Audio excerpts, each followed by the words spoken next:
Good morning and welcome to the Eden Research PLC Investor Update. Throughout this recorded update, investors will be in listen-only mode. Questions are encouraged and they can be submitted at any time just by using the Q&A tab that's situated in the right corner of your screen. Simply type in your questions and press send. The company may not be in a position to answer every question it receives during the meeting itself. However, the company can review all the questions submitted today and publish responses where it is appropriate to do so. Before we begin, I'd like to submit the following poll. I'd now like to hand you over to CEO Sean Smith. Good morning to you, sir. Good morning, and thank you, Alessandro. Good morning, everyone, and thank you for joining us. I see we have a very nice full list of attendees, which is fantastic. We wanted to take the opportunity to expand a little bit upon the recent trading update and to expand a little bit on some recent movement in terms of the shareholder register. So we'll go through the presentation, provide a very high-level summary of the company and recent activities, delve into a few details, and open it up for questions, which we have already received a good number. So thank you for those. Moving right along, I will introduce myself, and apologies to those of you who followed the company for some years. You've heard this before, but we'll expand a little bit on it. My name is Sean Smith. I'm the CEO. I've been appointed as CEO a bit more than 10 years ago now. I've spent the vast majority of my career in the chemical industry, primarily working with a good number of blue chip companies such as what is now BASF, Honeywell, and a few others, including Shell. I'm always in commercial roles, and again, I joined Eden 10 years ago. Since that time, the business has really transformed. We've moved from a company with no registered products and no real revenue to speak of to a company who is anticipated to do roughly 5 million this year in terms of turnover, and with a company profile with 2 products that have already been commercialized and a very strong pipeline of development products, which you'll see next. And I'm Alex Avery, I'm the CFO. I've been with Eden even longer, so just over 14 years now. I have an audit background. I then went into venture capital, and one of the investments that we're involved with was Eden, and I got very interested in the business and joined full-time in 2011. I led the admission of the company on AIM back in 2012, and I've overseen over the years various aspects of the business, so thank you again for attending. Okay, moving along and sort of starting at a very high level, just to give you some context for the company. We are actually today the only UK-based AIM-quoted company focused on sustainable pesticides for agriculture. There are a number of peer companies operating across the world, and of course there are a number of major multinationals that are also participating in this space, largely speaking through partnerships with companies such as Eden. We're a company with 2 technology platforms and a growing portfolio of products. As I mentioned a little while ago, we have 2 fully commercialized products at the moment. We have a third product, which we'll talk about in a moment, which is currently being sold under an emergency authorization in 1 country, and we are anticipating registration for that product later this year, and in addition to that, we have a strong development pipeline, which we will update you on for the first time in some time, fairly shortly. For us, for those who follow the story, you'll know, but for those who don't, crop protection as an industry is an extremely highly regulated industry. And to make the point, one isn't allowed to apply a product to any crop for any reason without authorization. So it's not good enough just to have approval on grapes, for example, to treat one disease and then assume that you're able to treat many. In reality, for every new major disease you want to add to the label is very much akin to human therapeutics. One must go through the regulatory process, demonstrate the safety and efficacy of the product before receiving official approval to sell a product for that purpose. One should always think about what we call the label of the product, which is literally physically the label that's on the bottle, that describes what that product is and what it can be used for, and it describes some of the guidelines for use, hazards, etc.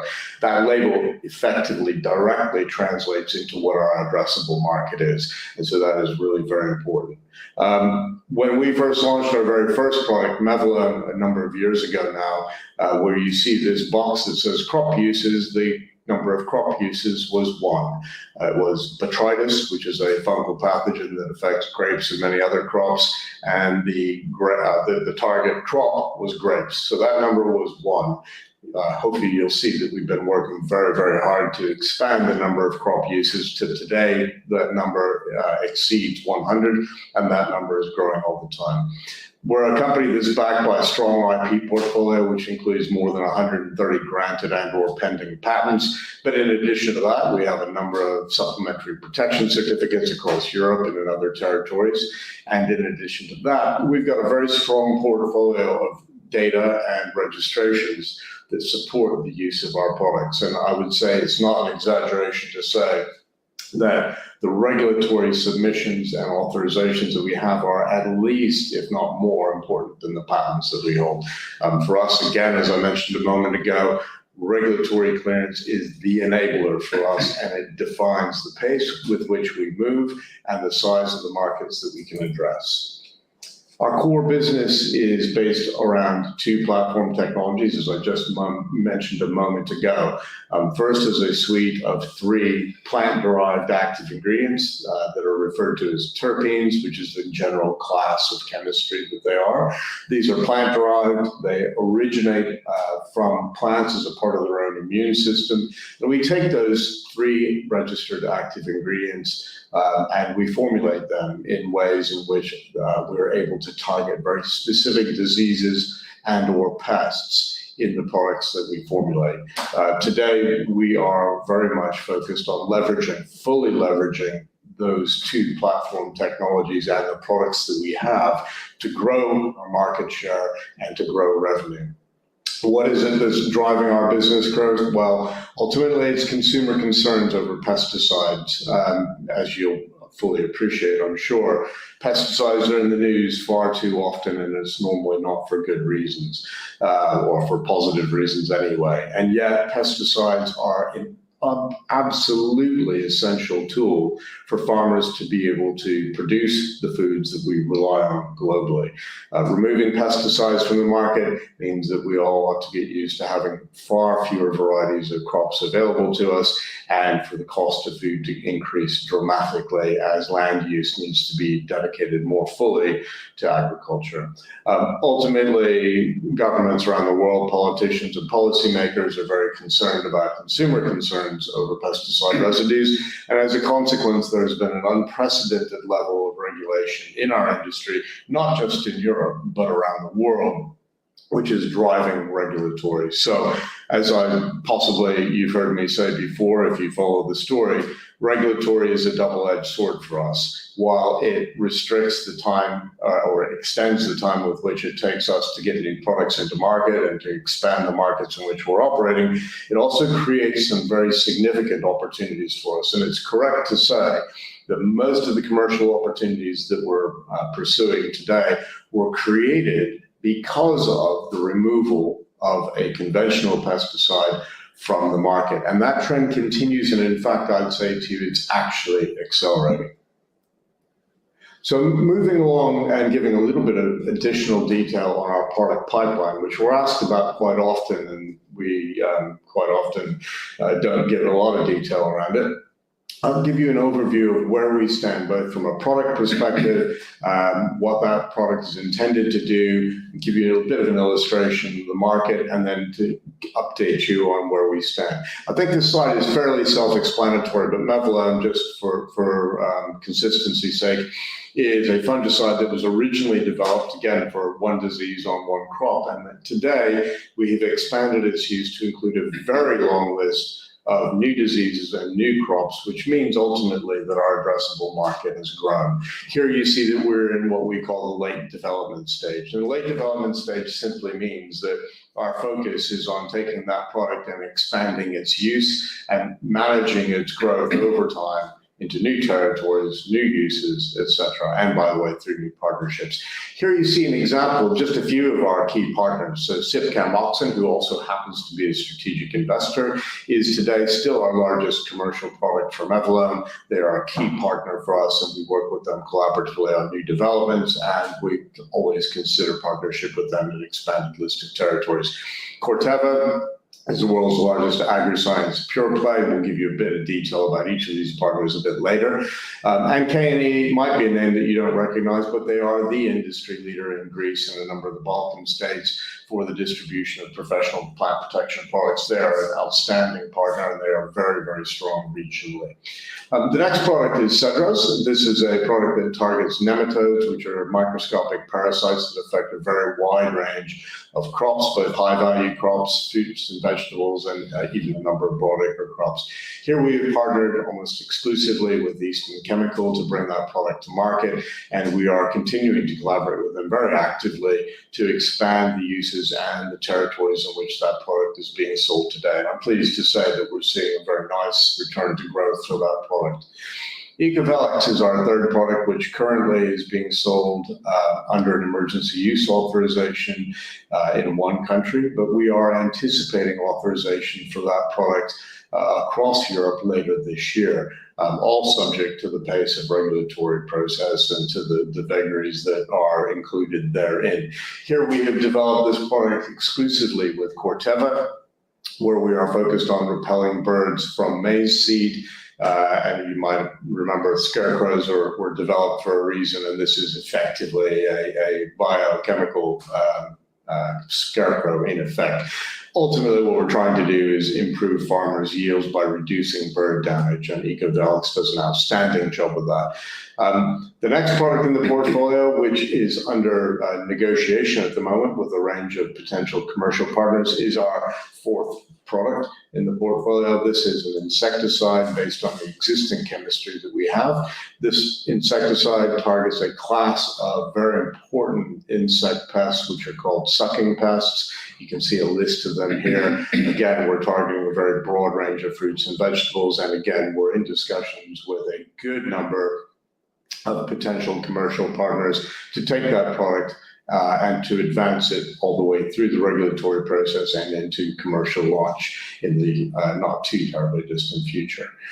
Next is fungicide 2, which I must admit we're not the most creative when it comes to naming these, but I think this says what it is, so it should be fairly clear. This is a new fungicide product that has a very different activity profile. And here, at least in the initial instance, we're targeting late blight on potatoes, but there are some additional targets that are available to us with this type of product as well. We are going through the development stage at the moment.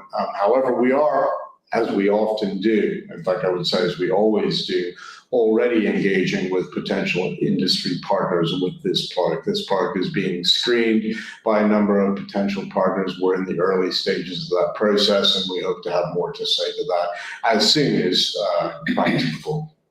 And then, of course, insecticide 2. And one might wonder, well, we're still not quite out of the gate yet with insecticide 1. Why focus on something else? Well, with all of these products, as is the case with all pesticides, and in a very similar fashion to human therapeutics, when one develops a product, it has a range of activity, and it will not include some important pest targets. In this particular instance, we're targeting Lepidoptera, where insecticide 1 does not really have adequate efficacy. However, the R&D team here at Eton in South Oxfordshire have been very busy to develop a very good and effective products targeting Lepidoptera. It's really important to highlight here the reason that we're engaged in all of these development programs is because there are substantial commercial opportunities attached to each of these. And although you may not have heard of Lepidoptera, a simple way to think about them is if you're familiar with moths.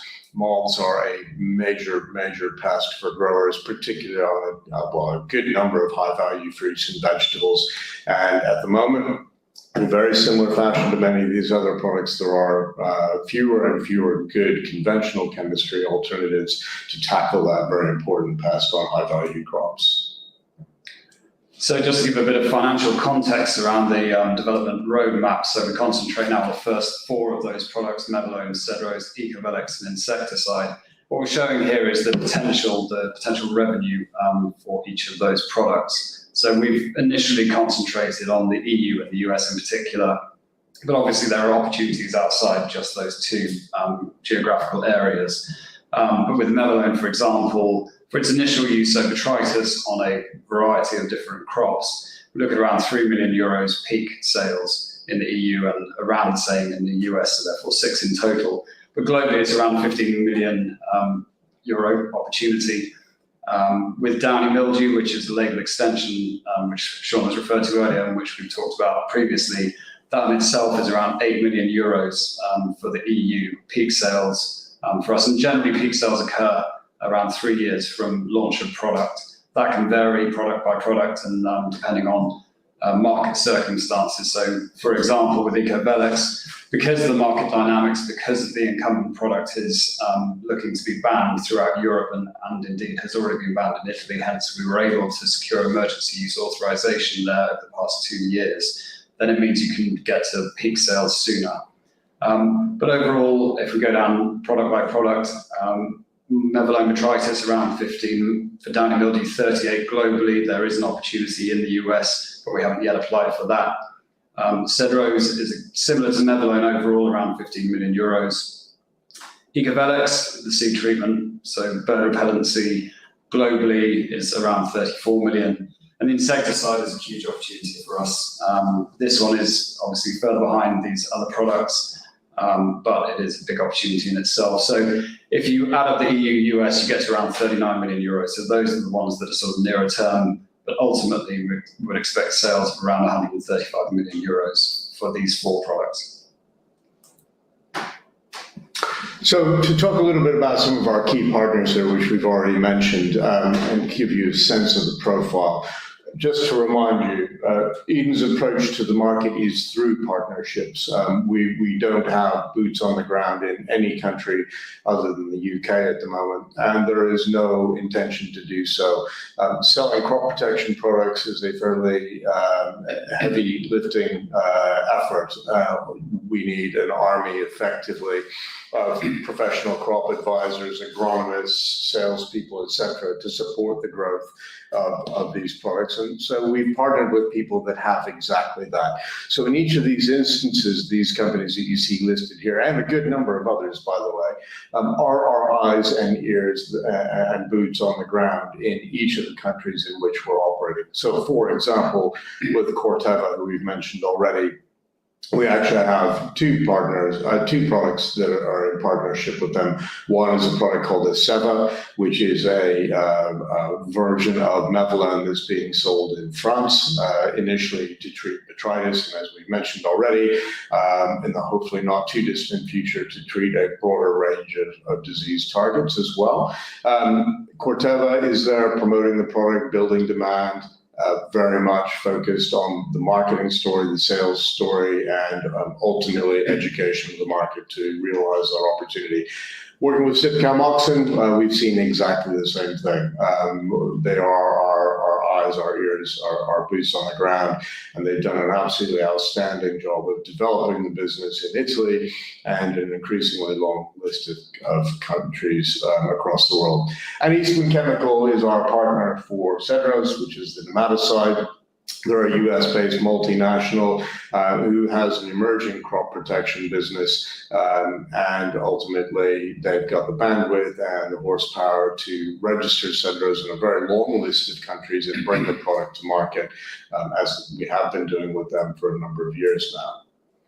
Market adoption and regulatory overview. One of the things that we want to touch on, and part of the story that often when speaking to investors we ignore, really in error, frankly, is we want to give people an understanding of why these products are being used. It's not good enough just to know that, okay, there's a big demand now and a growing demand for biopesticides, and that's the future of our industry. We're going to move away ultimately from conventional chemistry. We're minimize the use of conventional chemistry, and we're going to move toward biopesticides. Why would somebody buy mevalone? I mean, yes, we're nice and we're hopefully pleasant to deal with, but the reality of the situation is farmers don't buy products because of those reasons. They buy products because they work. And ultimately, the focus of all of our product development efforts today, as in the past, is in developing effective products that are easy to compete with in the marketplace. We are literally just coming off the back of a day-and-a-half long Mevalon product seminar. In fact, our first ever in-person product seminar that we had held in southern Spain, where we had an opportunity to meet with about 40 individuals from literally all over the world, as far away as New Zealand, Australia, Morocco, the US, Mexico, and of course, all across Europe, to talk about Mevalon and its benefits. And we've had presentations from a very long list of our commercial partners talking about Mevalon and why it is so good and the success that they've had. It's really quite exciting to come off the back of that with a lot of enthusiasm and a lot of shared best practice across our group of commercial partners. I'd say it's right to say there's a very, very high level of enthusiasm about the product itself. Again, farmers don't buy products that don't work. And by the way, plant protection products are one of the very greatest input costs in order to be efficient in what they're doing. And the long and short of it is that our products work, and that is our focus in bringing products to the market that have a high level of efficacy and develop a very strong reputation, which I'm very pleased to say we have done with Mevalon, Cendros, and ultimately we will do again with Ecovox. So it's probably better for you to hear this directly from the mouths of our customers, ultimately the growers who buy the products from our commercial partners. The following two testimonials might appear a little odd. I want to say that from the beginning. These have been edited with AI to basically translate from Spanish into English. So there's some strange artifacts that happen, but these are verbatim their quotes by the way, interestingly, in their own voices, telling why they like Mevalon or Oral, as they refer to it, and giving the perspective of not only greenhouse growers, but also vineyard operators that are associated with a very prestigious wine. So, Alessandro, with that said, would you mind moving on to the first video, please? We are here at the Pina Fidelis winery with Javier Ruiz, the technician in charge of the vineyards here at Pina Fidelis. Last year was quite a rainy year with a lot of botrytis problems, and where the Arau official intervened in the vineyards. Last year in September, there were a lot of rains, and it's a very dangerous situation for botrytis. So the advantage that Arau will provide us is protection against botrytis. It is a short period of safety, and we have found that it works. And people are very satisfied with how it works. So then the grapes, we know that they depreciate a lot when they have botrytis. So we've managed to prevent that from happening to the people very soon. It has been an investment. I use Arau for controlling powdery mildew and botrytis.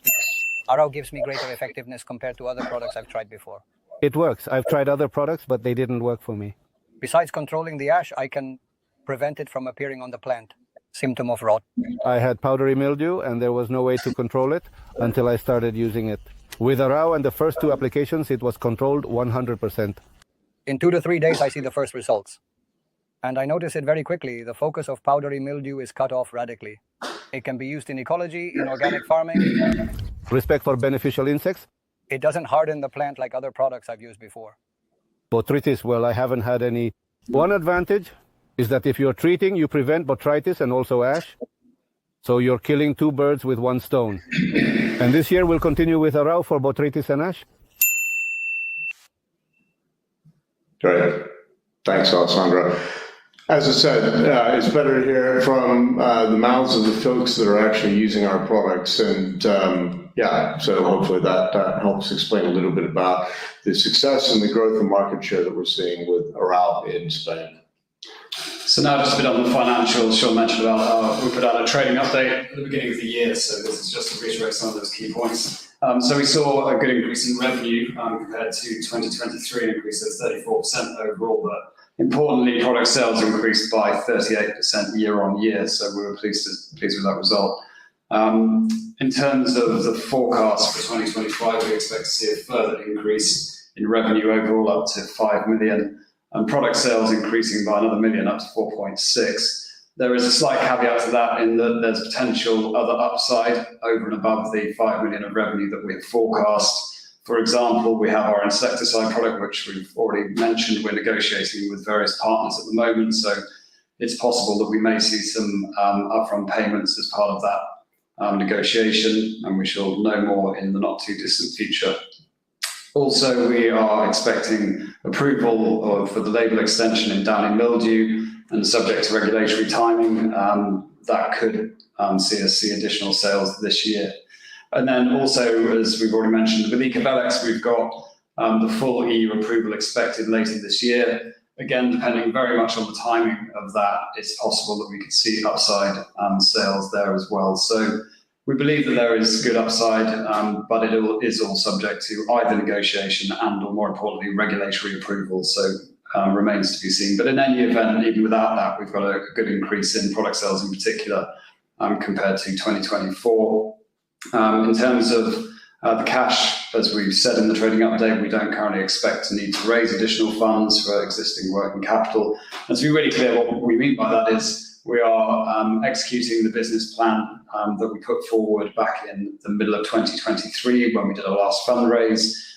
We would be only looking to raise additional funds if we were to come across, for example, an acquisition that was of interest and the shareholders agreed was interesting, and or we found certain standalone projects that we felt were worth funding and again that aligned with shareholders' interests. But in terms of the current business plan, we do not need to raise additional capital. And then just a bit on the director shareholdings, and part of this, institutional and director shareholdings, and part of this is to get across a few messages. One is that we have a good shareholder register. We've already mentioned that Sicam is our strategic shareholder in all of this, as well as commercial partner, so very important. But also we have the likes of Gresham, Octopus, Canaccord, Unicorn, Rathbones, Marty, and J and Finn. So a really good shareholder base and really supportive shareholder base, which is important for a company like ours. Recently, the directors bought in the market, so 4 of us bought at the end of January and very early February. So hopefully that sends the message that we are all very much behind the company and really do believe in what we're doing. And yeah, so overall, the directors now have just around 2% or so of the company. And also the final point was to say that we have been well aware of, as I suspect a number of you have as well, there's been a seller in the market for around 18 months now, and I'm very pleased to say that they have now finally been taken out completely. So that overhang that has existed in the market for a long time has now gone. So hopefully that means that we can see upside rather than downward pressure. So moving along and giving an illustration of some product potential, and without spending the time to go into each and every product, we'll focus a little bit upon Ecovelex. To remind you, Ecovelex is a seed treatment product that was developed with Corteva over the course of the last roughly 5 years in order to treat maize seed to prevent bird damage. For those of you that don't know, birds are a major pest for maize growers. They particularly like maize seed, and they can cause very significant crop yield losses, in fact, in excess of even 50%. Even we've seen much higher than that if there's a strong bird presence. There have been 2 incumbent products at the time we started this development, and it was known at the time that both were under severe regulatory pressure. The first of those has been removed from the market already, and the second one is in the process of being removed from the European market. Regulatory activities driving the removal of these products, and it's primarily been because of their tox and ecotox profiles, not really their efficacy, which has been good, but in reality, the fact that they have less than ideal profiles from an environmental or from a user safety perspective. Working with Corteva, we've developed this product here in our laboratories in South Oxfordshire with the team that we have in place. We've been very successful in bringing that product from proof of concept to on the verge of commercial launch within 5 years. And again, we've ultimately used the proceeds of our 2020 fundraise to support us in doing so, along with the collaborative partnership that we have with Corteva, which has been extremely productive.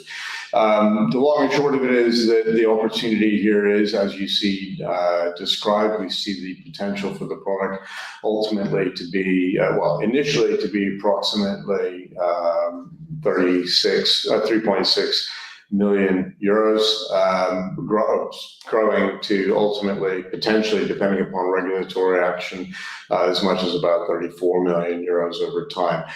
As with the case with many of our products, most of our products, regulatory action not only controls the pace, but it controls the size of the market.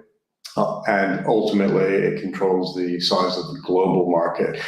So the ultimate potential for Ecovelix is much larger as these same incumbent seed treatment products are removed from the market in other territories. But from the onset, we see the overall addressable market being 3.6 million in the first, it would be by year 3 ultimately, and then ultimately growing as regulatory action unfolds.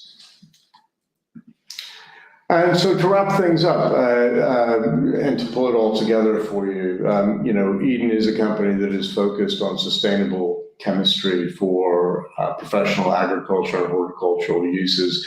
We have a history, a particularly recent history, of very strong revenue growth.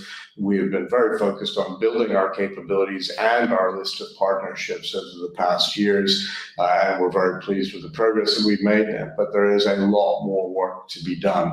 And we'll get into a little bit of some of the opportunities in the Q&A process, but the long and short of it is we're a company with no shortage of opportunities in front of us. And we've been very selective in where we've focused and the effort and dedication we put behind each of those products. And I'm pleased to say that we are making good progress, and we expect to continue to do so for this foreseeable future, of course, always dependent upon the pace of regulatory action. Thank you. Sean, Alex, thank you very much for your presentation. Ladies and gentlemen, please do continue to submit your questions, and you can do so just by using the Q&A tab that's situated on the top right-hand corner of your screen. But just while the company take a few moments to read the questions that have been submitted today, I'd like to remind you that the recording of this presentation, along with a copy of the slides and the published Q&A, can be accessed via your investor dashboard. As you can see, we have received a number of questions, both pre-submitted and throughout today's live presentation. And if I could just hand back to you to read out those questions, that'd be great, and I'll pick up from you at the end. Great. So first one is you. Sure. So from the top, your annual reports are very detailed, yet you don't break down sales by product or region, volume or value. Why is this? We do appreciate that this would be extremely interesting reading, and we find it interesting to see how things are going. Our view on this is that it's very commercially sensitive information, and we don't want to give away to our potential or existing competitors as to exactly what's going on by region or by volume or value. We would find that information really useful if our competitors were doing the same, which they generally don't. It would allow us to, for example, enter or look to enter into a market where somebody's sales have dropped off, if that were to be the case. So we just feel that it's too much information, and certainly at this stage of development of the company. But we'll continue to review that, and we do try and give as much information as possible. And hopefully you've noted that over the past few years that we've tried to give more information, certainly in terms of the forecasts and the potential of the company and its revenue streams. I will say that in addition to that, as the revenue continues to grow, the portfolio continues to grow, one might expect us to give a bit more detail around all of these things when the exposure of some of this information isn't so commercially sensitive. And that will evolve over time as the portfolio grows, as revenue continues to grow, as our number of partnerships continue to grow. So right now, the short answer is it's around commercial sensitivity, and we want to be smart about what information we disclose that could be useful to our competitors. At the same time, we want to help you understand as much as we can the size of the opportunity and what progress we're making. And again, if you look at the top line, hopefully you're seeing that we are making progress and that there is certainly more to go. There's no doubt about that. And so next one, can you please rule out dilution? I think I've covered that one already by what I said in terms of not needing to raise funds unless there's a good aligned reason to do so. Okay. The next one is that on July 27, 2021, we announced an agreement with Sibcam to distribute Mevlone or Oral in 4 North African countries. Can we have an update? Yeah, that's a great question. In fact, a number of the folks from those countries were just in attendance at the first ever in-person Mevlone conference this week. They're very enthused about the product. There's a lot of effort going into building demand, running demonstration trials, etc. The answer to this question and some similar ones is that we're waiting for regulatory authorization. And yes, unfortunately, none of us like it, but it takes time. We are, so you know, anticipating authorization for Mevlone in Morocco, at least during the course of 2025. We can't assure you that that will happen, but we can tell you that we are optimistic about it, and the local distribution team is also optimistic about it. You may recall that relatively recently we had authorization for Cedros, our second product in Morocco, and I can tell you that the Moroccan market is very sophisticated, very fast moving. We're seeing strong interest in Cedros in Morocco. We absolutely expect to see the same for Oral, and that applies to the other 3 North African countries as well. So stay tuned on that one, but the short answer is the one we don't like to give, but unfortunately it is what it is, which is that regulatory controls the pace with which we can launch our products. The good news is we have a very keen distribution partner in those countries ready to go, more than ready to go. So the next one, is the MH Posket deal dead, and why no update on this despite 4 years having passed since that announcement? Yeah, that's a great question. The relationship with Posket is not dead.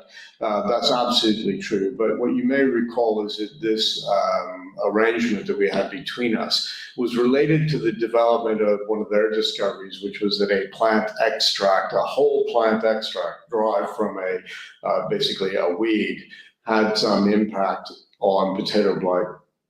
And after a considerable amount of work and a very nice and productive collaboration with Poskets, we ultimately concluded as Eden that our focus was going to be in developing products based on an alternative approach. So unfortunately, commercializing plant extracts in our industry is a slightly challenging game.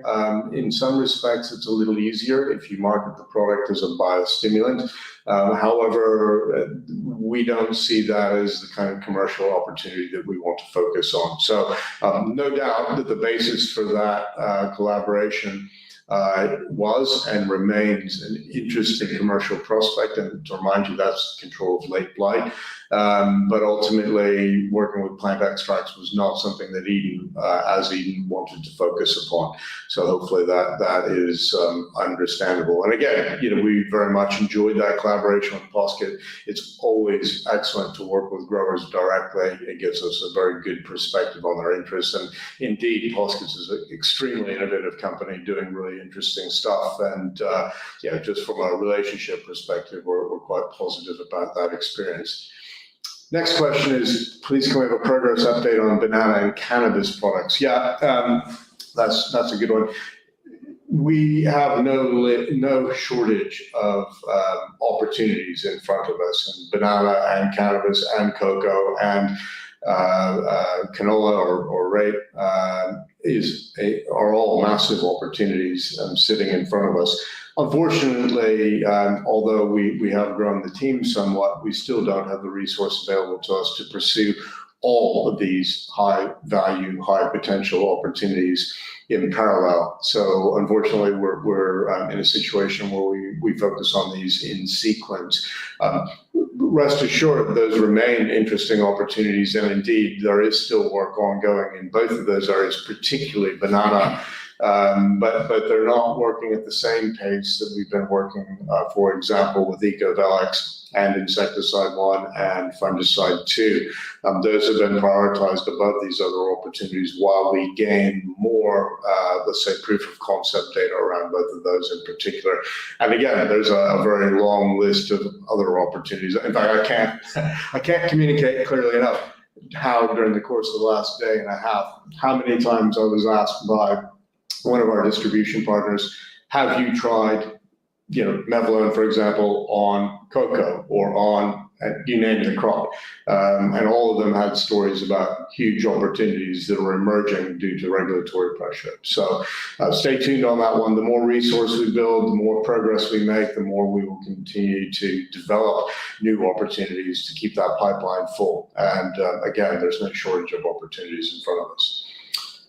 Next one, please, can we have some information on Novelis Plus and what is the long-term strategic aim? Will it replace Mevlone? Why the need for two similar products? That's a great question, in fact, and it's nice that to get some questions around it.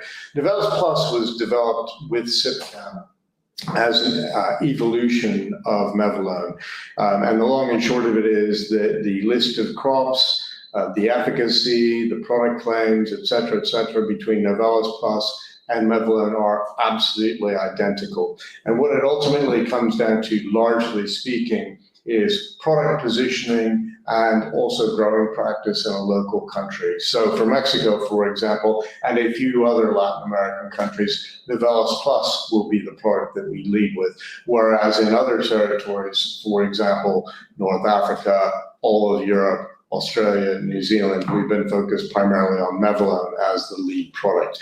As each of these territories develops and evolves, and as we begin the regulatory process in each, working with SIPCAM, we'll make a decision about which formulation we approach. But keep in mind, the formulations are extremely similar. And again, they're target crops and target diseases are identical. So it's really more about commercial decision making, product positioning, growing practices, etc. Okay, hopefully that's clear. Next question is, are you working on seed treatments with companies other than Corteva, and if so, when are we likely to hear news? The second question I can't really answer. It all very much depends upon the pace of progress in those discussions.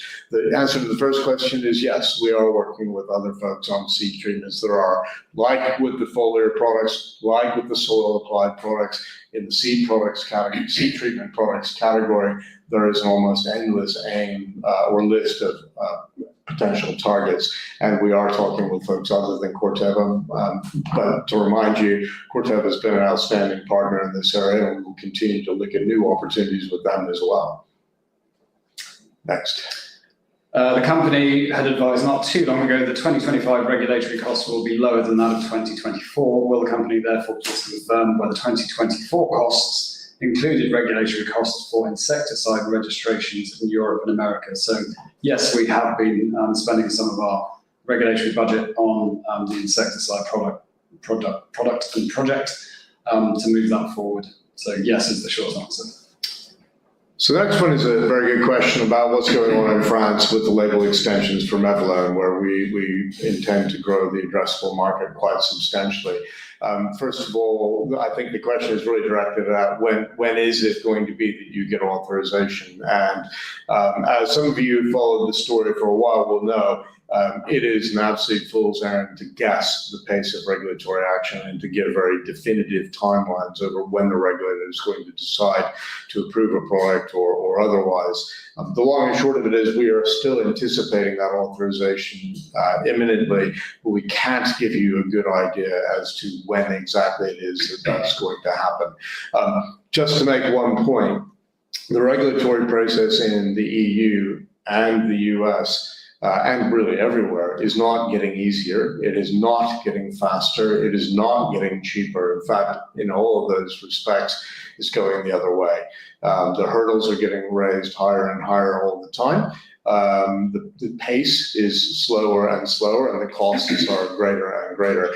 This is very, very well known in our industry. We are not the only people facing this, and nor are we the only company that is frustrated by this trend, but it is what it is. And we always have to keep in mind that when we face these types of hurdles, all of our competitors do as well. The loser in all of this, unfortunately, for a period of time is the farmer. Whilst the industry struggles to fill holes created by the regulators in their treatment portfolios, we are working to fill those holes. And ultimately, again, regulatory is a double-edged sword. So I wish I could give you a very definitive answer. I can't do so at the moment, but we are anticipating authorization in the foreseeable future, subject again to the decisions and the questions we may receive from regulators from time to time. And the next one, the share price sits at 4p. Last year, you commented in the Q&A that you believe the share price value was north of 20p. With such a big discount to value nearly 1 year on, what steps will you take to reassure the market of this value so that people can and will buy Eden shares with confidence? Well, I think it's to continue meeting targets, it's to continue to deliver all of the key milestones that we've set out, and to deliver the business case that we set out back in mid or to late 2023, which we believe we are continuing to do. I think personally the market is generally in a better state. It's been an awful state, so I think we all appreciate the AIM market in particular over the last few years. It is now getting better. There really are signs of recovery that we see when we visit our investors and potential investors. So I think life is getting a bit better and easier. Generally, it's still a fairly hard slog, but I think we have lots of reasons to be cheerful, and as long as we continue to deliver, then we haven't changed our opinion as to the fact that I think we're aligned in our agreement that we are undervalued significantly. Okay, thank you. A question about the Trump administration and the impact on the US. If I could anticipate the actions of the Trump administration, I'd probably be incredibly wealthy. And I'm not going to be the only person that is probably not able to give you an excellent and absolutely spot on forecast of what that administration is going to do. What I will say is it's a little bit of a mixed picture, and to look at this positively, one of the things I'll say is that the administration seems to be very focused on the removal or the reining in of some regulations. And we saw that in the first Trump administration. And that can have a positive impact, or it could have a confusing or confounding impact. And we're going to have to wait and see how that all rolls out. We like the approach of less regulation. We like the approach of a more business forward, more business centric approach to things, and a practical approach. But again, we can't really anticipate ultimately what this will lead to and how it will impact things. What I will say is that some of his appointments are very positive about greener approaches to agriculture and food security in general. And that's a very, very positive message.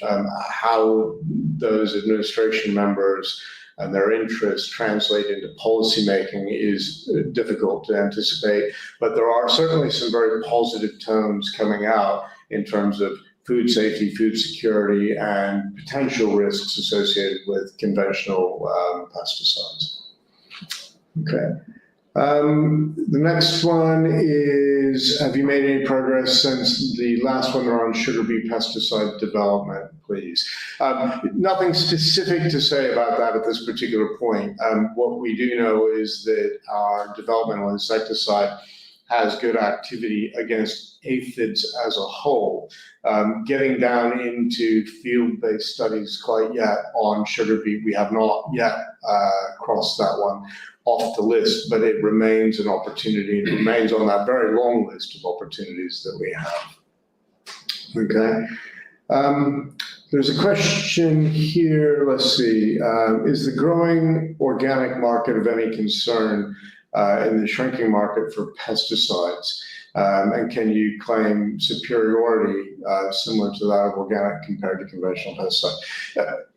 So just to kind of get everybody on the same page, our products are authorized for use in organic agriculture across Europe, and we are likely to be able to attain organic status in numerous other countries around the world, but probably not all.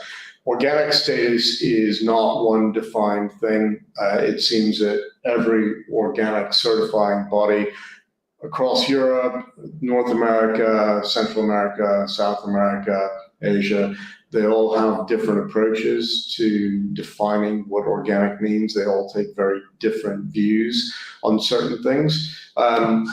To give you an example, it doesn't always make a lot of sense. So copper is a product that has been, or had been in any case, allowed for use in organic agriculture, but copper is a heavy metal, it's persistent in the environment, it's bioaccumulative in some cases, and it's toxic, and yet it has been authorized for use in organic agriculture. It's not always a sense, it's not always something that seems like it fits common sense. So that's one point.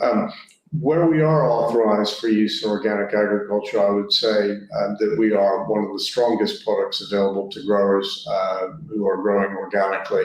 Our products do perform like conventional products. They have that level of activity and that level of efficacy, and we've seen very strong support from organic farmers across Europe, without a doubt. Do you want to cover the next one? Jonathan. Yeah. Whilst grateful for the effort and willingness to keep in touch with shareholders, I'd like to ask why we're having this presentation today. It seems like we've heard all this before. What have I missed today that's new? As we said at the start, this is partly off the back of the trading update that we put out a couple of weeks ago. It's partly to make the point that we have seen our seller, which has been significant downward pressure over the past 18 months, as I mentioned earlier, that they have now gone. So that's a message we wanted to make sure that everybody had heard. Also, there'll be people on this call we know there are people on this call who are new to the story. So apologies if you have heard bits or some or most of this before, but we feel it's important to get the whole story out there so that those new potential or investors get to fully understand exactly what it is that we're doing. Right. There's a question here about the insecticide commercialization and the exact timelines for that. And what I will say is that it is very difficult to anticipate the pace with which the insecticide product will be launched. And you'll appreciate there's a tremendous amount of work that goes into this. So keeping in mind that every crop that we intend to target, every insect pest that we intend to target, for each and every one of those, we need to have a complete dossier to demonstrate efficacy. So that work has been going on for a number of years now. And as we've communicated already, we are in the midst of commercial discussions with a number of potential partners to bring that product forward. In some cases, the timeline for commercialization could be shortened. And in other cases, it may be a bit longer. The long and short of it is, no pun intended, I'm sorry for that. The long and short of it is, however, that our selection of commercial partner and our go-to-market strategy will really define the timing for the launch of that product. It's a bit more complicated than even that, in that regulatory actions will define when we get the product to market, and it is very difficult to anticipate those. But we are very encouraged by the level of interest and the demand for this type of product, by the reception that product has had. Okay. And I don't know if there are any others that aren't replications of other questions that are out there. Just a second, we're trying to read through these. Give us one moment if you don't mind.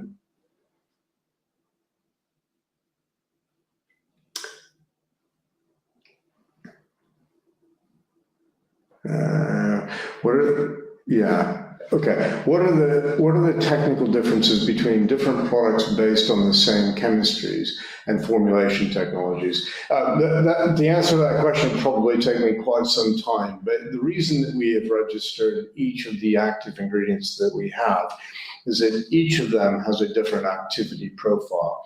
And to give you some examples of what that looks like, for example, thymol might target very effectively one particular fungal pathogen, whereas eugenol would target a different fungal pathogen. We see that very clearly not only in the in vitro work that we do here in the laboratory, but also in field development work. So the reason that we have developed each of these terpenes is because ultimately of their different profile of activity. Now, if we get into the technical reasons for those, they're simply different molecules, although they all fit into the same category in that they are all terpenes.